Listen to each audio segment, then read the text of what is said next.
Fala galera, tranquilo? Voltei, mais uma revisão, segunda parte do equilíbrio iônico, né? A parte que a gente fala sobre pH, solução tampão, KPS. Então, tu já sabe como funciona, é fazer exercício. Vamos ver o primeiro exercício aí nosso da Rural de 2001. A solubilidade do cloreto de chumbo, PbCl2, é 1,6 vezes 10 elevado a menos 2 molar a 25 graus Celsius. Sabendo-se que o equilíbrio de solubilidade e tá aí a reação de solubilidade, o valor do KPS para o cloreto de chumbo nessa temperatura é aproximadamente... Bom, cara, esse tipo de questão é macetado, tu tem que saber fazer. E o segredo tá naquela tabelinha que a gente já conhece, né? Então eu vou recopiar a reação aqui, né? PbCl2 formando Pb2+, mais 2Cl-. Para que eu copiei isso aqui? Para a gente poder montar a tabelinha, aquela tabelinha de equilíbrio, né? Tempo igual a zero, variação e tempo igual a equilíbrio. Tranquilo? Bom, no início eu tenho M, a molaridade desse cara, nada desse e nada daquele. A variação é menos X para esse, mais X para esse e mais 2X para esse. Por que 2? Porque o coeficiente estequiométrico é 2. Tranquilo? Então vai ficar aqui M menos X, X e 2X. Na hora de fazer a constante de equilíbrio aqui, eu vou fazer a constante de equilíbrio para o produto da solubilidade, o KPS. É igual a X vezes 2X quadrado. Por que 2X quadrado? Se lembra, aqui eu boto elevado ao coeficiente estequiométrico. E a parte do meu sólido não entra. Por quê? Porque a sua concentração é constante, né? O que a gente está trabalhando aqui? Vou tentar recapitular para vocês. Eu estou trabalhando com sólidos pouquíssimo solúveis, né, que a gente caracteriza como insolúveis. Existe uma solubilidade atrelada a ele, mas é muito pequena. Tranquilo? Então o que eu estou fazendo aqui é trabalhando com esses valores para conseguir descobrir qual é essa constante.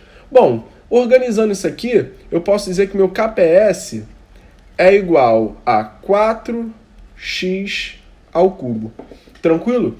4x ao cubo é meu KPS. Eu sei o valor de x. O valor de x é o valor da solubilidade que ele me deu, 1,6 vezes 10 elevado a menos 2. Então eu posso dizer que o KPS é igual a 4 vezes 1,6 vezes 10 elevado a menos 2 ao cubo. Tranquilo? Isso aqui vai dar pra gente aproximadamente 16, né? 1,6 vezes 10 elevado a menos 5. Tranquilo? Então a minha molaridade é essa. Gabarito, letra D. Meu KPS é 1,6 vezes 10 elevado a menos 5. Tranquilo? Vamos seguir para a próxima. Em presença de íons em solução e de um sólido pouco solúvel, formado por esses íons, o produto de solubilidade expressa o equilíbrio entre dois íons e o sólido. A uma dada temperatura tal, solução encontra-se saturada em relação às espécies que formam sólido. Então ele está falando aqui de uma solução pouco solúvel, de uma espécie pouco solúvel em solução, tá? Para a substância MOH2, então vamos começar aqui, MOH2, que vai formar o equilíbrio M2+, mais 2OH-, o KPS é igual a 1,4 vezes 10 elevado a menos 14, em que M representa o metal, assegura-se. A mudança de acidez não afeta a solubilidade do MOH2, pois o sistema encontra-se no equilíbrio. Cara, o sistema encontra esse equilíbrio, só que a adição de H+, nesse meio, né, ou seja, aumentando a acidez, eu vou consumir o OH. Então o OH vai diminuir. Isso significa que, ao aumentar a acidez, eu desloco o meu equilíbrio para a direita. Faz sentido isso para você? Adiciona H+. Você sabe que H+, e OH- reagem. Já falei isso muito para você. H+, mais OH- reage formando o quê? Água. Né? Então, ao adicionar H+, ele vai reagir com o OH-, diminuindo a concentração de OH- no meio, deslocando assim o equilíbrio para a direita. Ou seja, o aumento da acidez aumenta a solubilidade desse sólido. Da mesma maneira que a diminuição da acidez, né? Ou seja, o aumento da concentração de OH-, vamos dizer, aumento da basicidade, vai fazer a concentração de OH aumentar, fazendo assim o equilíbrio ser deslocado para o outro lado, para a minha esquerda, né? Isso aqui é o efeito de Le Chatelier, a gente vive isso pra caramba. Então, o aumento da acidez aumenta a solubilidade do meu sólido. A diminuição da acidez, ou melhor, o aumento da basicidade, diminui a solubilidade do meu sólido. Vamos ver qual é a opção que fala sobre isso, né? A mudança de acidez não afeta? Não, a gente acabou de ver que afeta. A adição de HCl faz aumentar a solubilidade de um composto? HCl é um ácido, vai liberar H+, sim, vai aumentar a solubilidade do meu composto. É essa a resposta, letra B. Mas vamos ver as outras. A adição de NaOH faz com que a posição do equilíbrio se desloque para a direita? Não. A adição de OH faz se deslocar para a esquerda. A adição de H+ diminui a solubilidade do MgOH2? Não. Aumenta a solubilidade do MgOH2. Como que eu sei disso? Para a direita eu estou aumentando a solubilidade, deslocando a reação para a direita. Deslocando para a esquerda eu estou diminuindo a solubilidade. A adição de M2, ou seja, M2+, aumenta a solubilidade do MOH2? Não, diminui. Então o gabarito é esse mesmo, letra B, tá? Vamos seguir. 10. O produto de solubilidade CaF2 é igual a 3,2 vezes 10 elevado a menos 11. A solubilidade do CaF2 em água pura é igual a 2 vezes 10 elevado a menos 4. A solubilidade do CaF2 em uma solução de 1 molar de NaF... Bom, de novo, cara, efeito do íon comum, tá? Isso aqui é um caso clássico do efeito do íon comum. Tem o CaF2 e ele forma um equilíbrio formando Ca2+, mais 2F-. Tranquilo? Aí eu vou botar aqui nesse sistema NaF, né? Fluoreto de sódio, que vai se dissociar formando Na+, mais F-. Isso significa que eu estou adicionando nesse meio fluoreto, né? Adicionando fluoreto nesse meio, eu estou aumentando... Deixa eu pegar outra cor aqui, né? Eu estou aumentando a concentração de fluoreto no meio. Aumentando a concentração de fluoreto no meio via efeito do íon comum, né? Aumentando a quantidade de fluoreto. Aumentei a quantidade de fluoreto, minha reação vai deslocar a fim de consumir esse fluoreto. Então desloca para a esquerda. Tranquilo?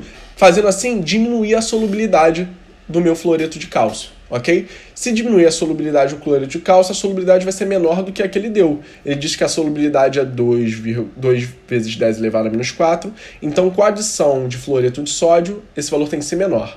Então, qual a opção que diz? Ó? B. Menor que 2 vezes 10 elevado a menos 4, devido à precipitação de NaF? Não, não é isso, né? Menor que 2 vezes 10 elevado a menos 4, ao efeito do íon comum? Letra C. Tranquilo? Cara, a adição de algum cara que provoca o efeito do íon comum sempre diminui a solubilidade, sempre, ok? Então, vamos seguir. O ERG. O hidróxido de magnésio MgOH2 é uma base fraca, pouco solúvel em água, apresentando um constante de equilíbrio de solubilidade, KPS, igual a 4 vezes 10 elevado a menos 12. Uma suspensão desta base em água é conhecida comercialmente como leite de magnésia, sendo comumente usada no tratamento de acidez no estômago. Calcule em mol por litro a solubilidade do hidróxido de magnésio numa solução desta base. Então, o que ele quer aqui, calcule a minha solubilidade. Para isso, eu sempre tenho que montar aquela tabelinha, né? Então, o MgOH2, ele é um sólido pouco solúvel, gera um equilíbrio, formando um equilíbrio com Mg2+, o íon magnésio, e o íon hidroxila. Tranquilo? A tabelinha você conhece. Tempo igual a zero, variação, tempo igual a equilíbrio. Show de bola? Então, vamos lá. A concentração desse cara, eu não sei, M. No início não tinha nada desse, nada desse. Aqui é menos X. Aqui mais X. Aqui mais 2X. 2X porque o coeficiente é 2. Então, aqui vai ficar M menos X, X e 2X. Na hora de escrever meu KPS, não entra o sólido, né? Isso aqui é um sólido. Isso aqui é aquoso, entra. Esse aqui é aquoso, também entra. Então, na hora de escrever meu KPS, eu vou ter que x vezes 2x quadrado. Então, eu vou ter que meu KPS é 4x ao cubo. Tranquilo? E ele diz o valor do KPS. O KPS vale 4 vezes 10 elevado a menos 12. Então, 4 vezes 10 elevado a menos 12 é igual a 4x ao cubo. Sendo assim, x é igual a raiz cúbica de 1 vezes 10 elevado a menos 12. Isso aqui vai ser x igual a 1 vezes 10 elevado a menos 4. Tranquilo? É só dividir a potência pelo valor da raiz, que é 3. Isso já descobri a solubilidade. Aqui é mol por litro, tá? A solubilidade sempre é em mol por litro. B. Escreva a equação balanceada da reação de neutralização total do hidróxido de magnésio com um ácido clorídrico. Bom, isso aí eu vou escrever aqui no cantinho, que dá tranquilo pra gente escrever. O ácido clorídrico é um ácido monoprótico, né? HCl, mais MgOH2, uma base com 2 hidroxilas.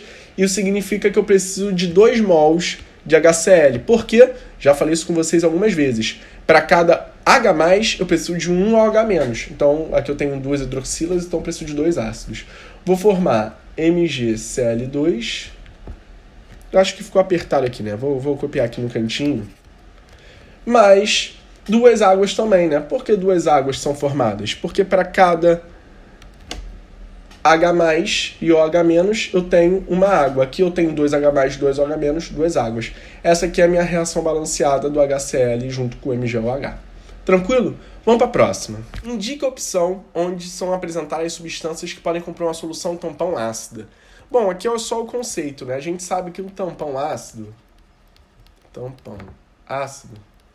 é formado por um ácido fraco mais um sal desse ácido. Tranquilo? Da mesma forma que um tampão básico é uma base fraca e o sal dessa base. Então aqui eu vou começar a separar isso, olha. HNO3 é um ácido forte ou fraco? Forte, não pode ser. HI, ácido forte também não pode ser. NaOH, uma base, então não pode ser. H3PO4 é um ácido moderado, poderia ser talvez. Só que o seu sal não vem do ácido, né? É um ácido fosfórico e o sal é o nitrato de alumínio, ou seja, o sal não corresponde ao ácido. Então a única opção que sobra aqui é o ácido metanoico e o metanoato de sódio, né? O ácido fraco e um sal desse ácido. Gabarito, letra C. Tranquilo? Vamos seguir. 8. Determine o pH de uma solução tampão constituída por um ácido acético e o acetato de sódio 1A01, o outro A001. Bom, a fórmula, né, é a fórmula de Anderson Hasselbalch. É pH é igual ao pKa mais o log do sal sobre a concentração do ácido. Então aqui é só a aplicação direta da fórmula, né? Vou mudar aqui de cor a caneta. Ele quer o pH. É igual ao pKa, ele já deu o Ka pra gente. Então eu vou fazer menos log desse valor, de 2 vezes 10 elevado a menos 5, mais o log da concentração do sal. O sal é acetato de sódio, 1 vezes 10 elevado a menos 2, sobre o ácido, 1 vezes 10 elevado a menos 1. Tranquilo? Então aqui o meu pH vai ser igual a 5 menos o log de 2, 0,3, mais o log de 0,1, né? Log de 10 elevado a menos 1, que isso aqui vai para cima. Isso aqui vai dar 4,7 menos 1, porque log de menos 1, log de 10 elevado a menos 1 é 1. Então, isso aqui vai dar 3,7. Esse é o pH da minha solução. Tranquilo? Aplicação de fórmula pura. Próxima. O sangue humano tem um pH variável próximo a 7,4. Com base na equação abaixo, a relação entre concentração de CO2 e bicarbonato no sangue, para termos tal pH, será... Bom, basicamente o que ele quer aqui é que a gente faça o nosso pH, né? A gente sabe que o Ka desse cara, dessa reação, é igual a produtos, H+, HCO3 menos, sobre o reagente. O reagente aqui é só o CO2, tá? Por que não entra água? Porque a água é um líquido puro e aí ela não pode entrar. Vou organizar aqui, jogar o H+ para um lado e deixar o resto do outro lado. Então vai ficar o H+ é igual ao Ka vezes a concentração de CO2 sobre a concentração do HCO3. Tranquilo? Agora eu vou jogar o log disso aqui tudo, pra gente ver como que fica, né? Então vai ficar a operação P para dois lados. O pH é igual ao pKa menos o log do CO2 sobre o log do HCO3 menos. Sendo assim, o pH ele já disse, 7,4, é igual, o pK ele disse também, 6,4, menos o log do CO2 sobre o log do HCO3 menos. Então eu sei que o menos log disso, desse cara, CO2 HCO3 menos, é igual a 1. Tranquilo? Que número tem o log, menos log igual a 1? Esse valor aqui tem que ser, menos log de 1 vezes 10 elevado a menos 1. Esse valor vai para frente, é igual a 1. Então, esse valor aqui, log de CO2 sobre HCO3, tem que ser igual a 0,1. Então, gabarito, letra D. Vou botar aqui de azul para a gente não confundir. Então, a concentração de CO2 sobre a concentração de HCO3 menos tem que ser igual a 10 elevado a menos 1, que é igual a 0,1. Tranquilo? Bom, galera, são questões que envolvem um pouco matemática complexa, né? Uma matemática não tão simples assim. Concordo com você que seja um problema. Mas eu juro de coração que elas não fogem muito. São questões que não tem muito para onde correr, porque a matemática já é difícil. Então a gente cobra sempre a mesma coisa, tá? Treina a matemática, a gente vai voltar com as aulas presenciais, então a gente vai poder tirar bastante dúvida, ver que essas contas são, na maioria das vezes, macetadas, tá? Faça bastante exercício, é importante. Um beijo, tchau, tchau, até a próxima.